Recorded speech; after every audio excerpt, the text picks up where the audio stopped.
Hello, welcome back to part 3. This is the final part on doing your beginner crochet headband.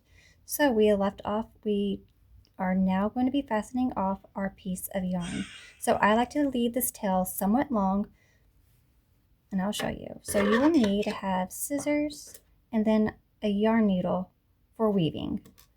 When it comes to weaving in, you actually want to have a good length here. This is just best practice. So when it comes to weaving in your end, it is very hard to have it unravel.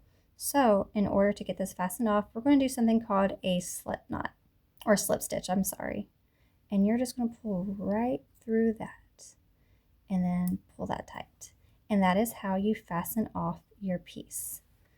Now, what we are going to do is actually doing something called the twist headband. So in a twist headband, when we are joining our ends, you're basically going to have your piece like this. You're going to stitch the top two parts, and then you're going to stitch the bottom two parts. So what do I mean by that? We're going to make this like a C, and then this C going the other way.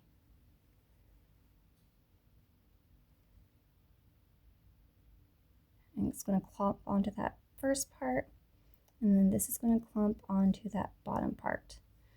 So what we're going to do, I'll get another piece of string, but I will be stitching on these first two like that, and then that will join that all together, and then we will stitch through and go through the last bit.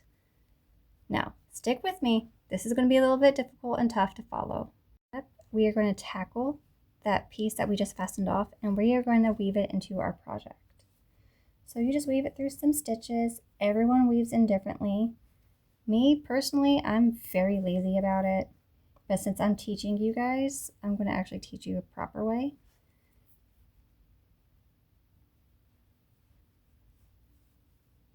And honestly, it is just kind of going through and finding where you see V's, and you'll just pull and go through.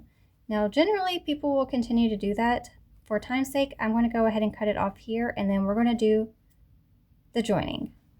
And for my From Blood and Ash fans, not that kind of joining.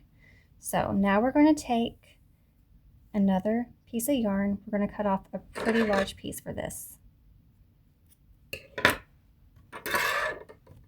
We are going to put this through our yarn needle. I'm going to discard the one that I just did.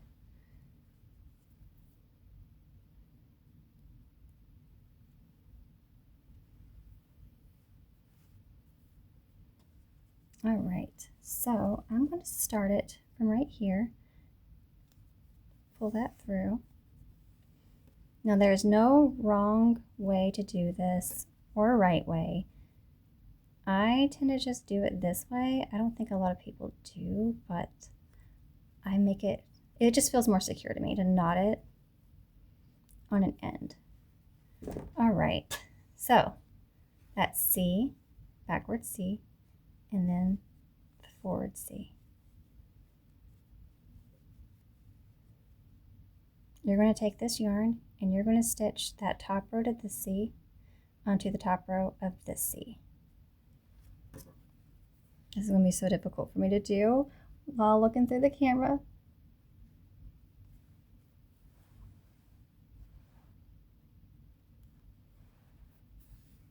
But we're just going through the top of the stitches. This is actually the side of our work. Remember when we were turning over our work, we would always stitch into the side before we chain up for our next row. So we just now stitched those two together. Next, we're going to stitch this to the top part of this C to the bottom part of that backward C.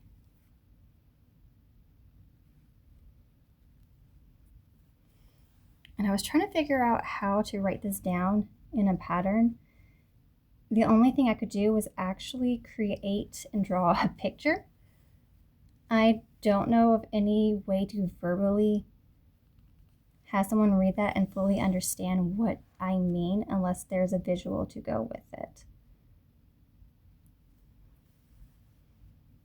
All right, now we're going to take the bottom of this C, the backward C, and stitch it to the bottom of the forward C.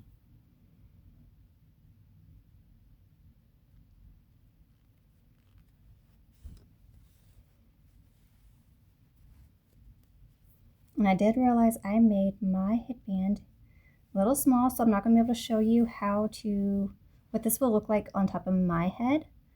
45 chains was meant for one of my larger threads that I use, not for the smaller. This is a size 4 cotton,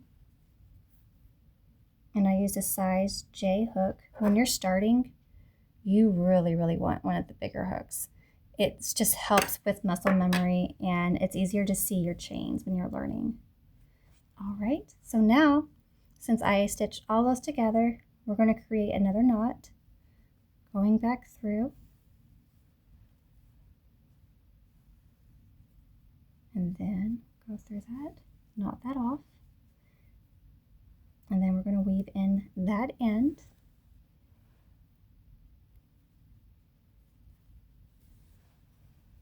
For you at home, you're going to continue weaving it through. For me, for time's sake, to show you guys, I'm going to go ahead and cut that off. Generally, you want to weave this part in too, but I am cutting that off. And then, this is when the magic happens. Turn it around, and you see that twist. So that is the beginner tutorial for a twisted headband. I love the way this looks. So have fun, watch this as many times as you need to. You are always welcome to comment any questions below. I can always make another tutorial for you guys if anything was confusing. I know there's a lot of stuff that happens when you're going from a half double to a single and you're trying to create your next row. The sides are very confusing. And then this part, sewing on, I know that's a lot, especially for somebody starting out. And I can always go over that, and then you can replay it as many times as you need. But thank you for watching, and I hope you enjoy.